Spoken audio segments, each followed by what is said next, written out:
Today I am going to tell you something about sampling, that is its nature, advantages, disadvantages, and sampling errors.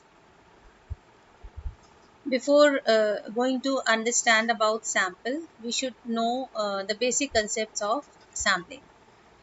So, first of all, we need to understand about population. What is population? Population includes each and every individual to be studied.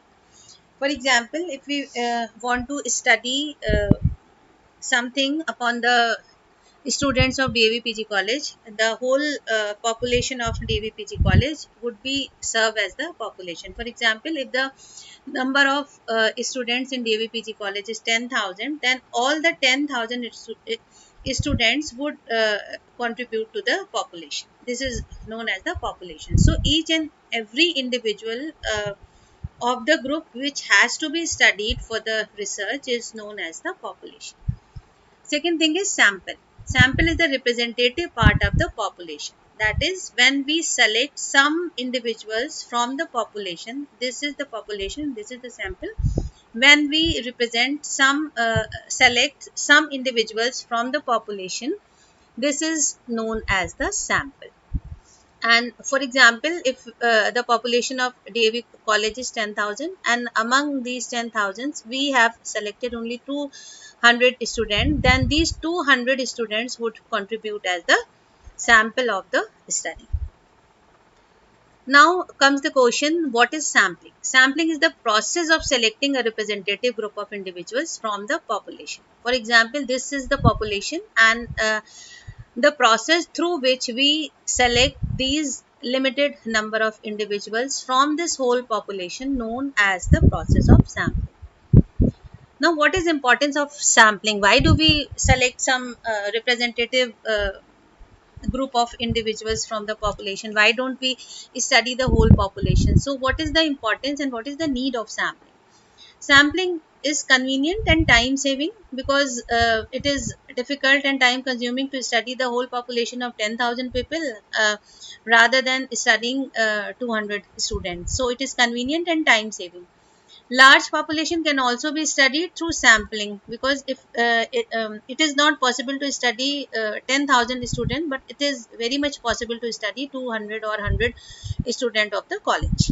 It is economical also. It increases the speed of data collection, analysis, and interpretation. Very obvious. For example, it will take time to calculate the mean of 100 students rather than calculating the mean of 3 students or 5 students.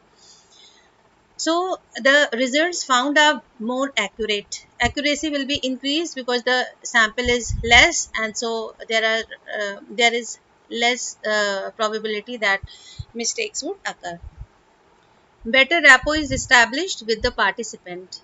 That is also very obvious because the group is small and we are having more chances to contact the uh, participants personally. But there are also some disadvantages of sampling as well. Chances of biases due to incorrect sampling. Sampling process involves many types of techniques. For example, there is probability sampling, there is non-probability sampling. Probability sampling involves randomization. Randomization has different type of techniques. For example, table of random number, and odd even, and lottery system, and so on. So there are so many techniques of sampling, and due to error in these sampling procedure, we can have inaccurate generalizations.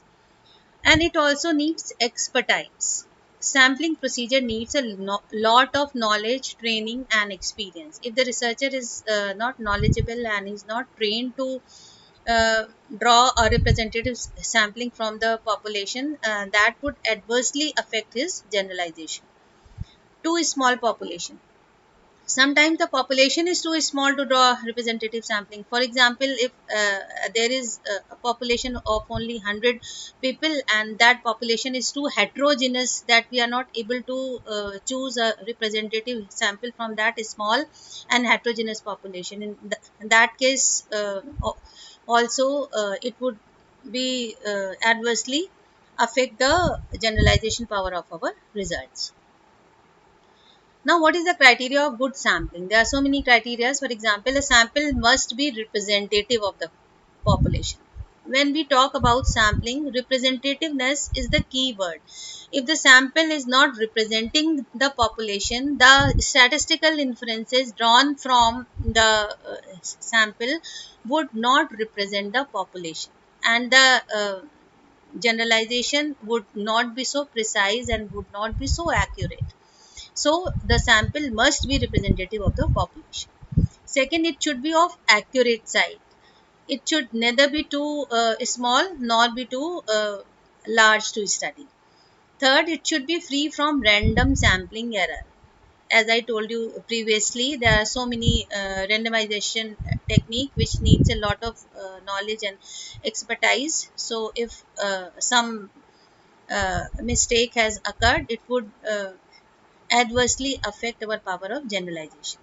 And lastly, it should be free from errors due to biases of the researchers.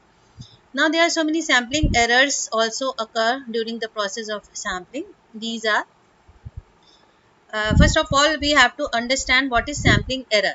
Sampling error is the difference between parameter and statistics. Now, what is this parameter and statistics? Parameter is when we do something on the whole population and we do some statistical analysis on the data drawn from the population, it is known as the parameter.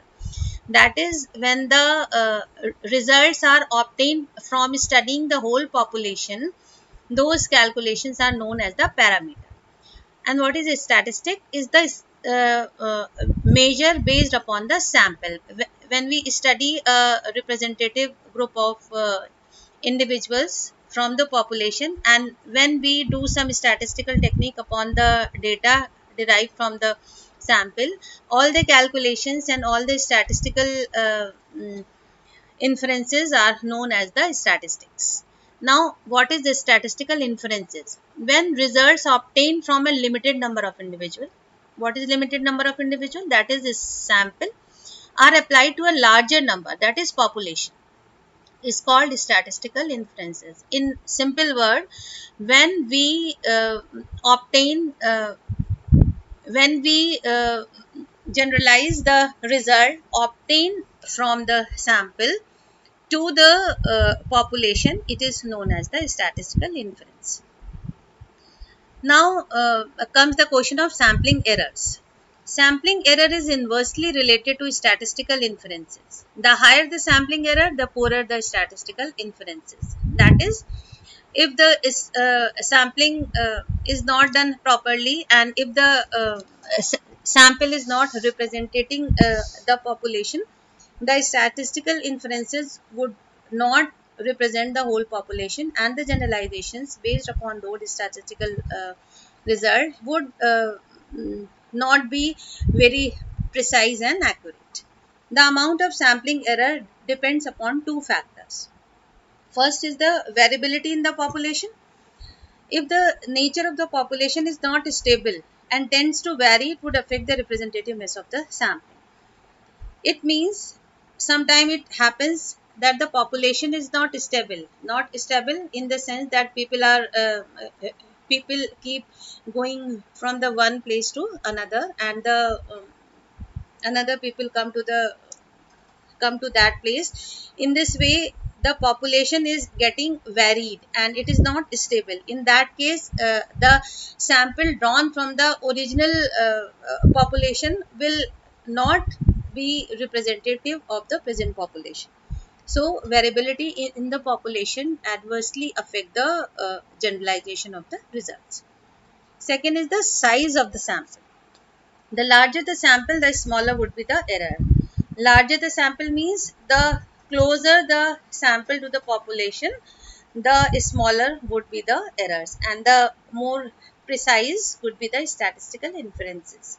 According to Uma Shekharan, sample size larger than 30 and less than 500 are appropriate for most researches. And the minimum size of sample should be 30% of the population. That is very easy and very handy. That is, we have to calculate 30% of the population, and that would be the standard size of the sample. So, in this way, in this lecture, I have told you about the nature of the sample, its advantages, disadvantages, and sampling error. And in the next lecture, I would tell you about the types of sampling, that is probability sampling and non-probability sampling, and different variations of probability and non-probability sampling. Thank you.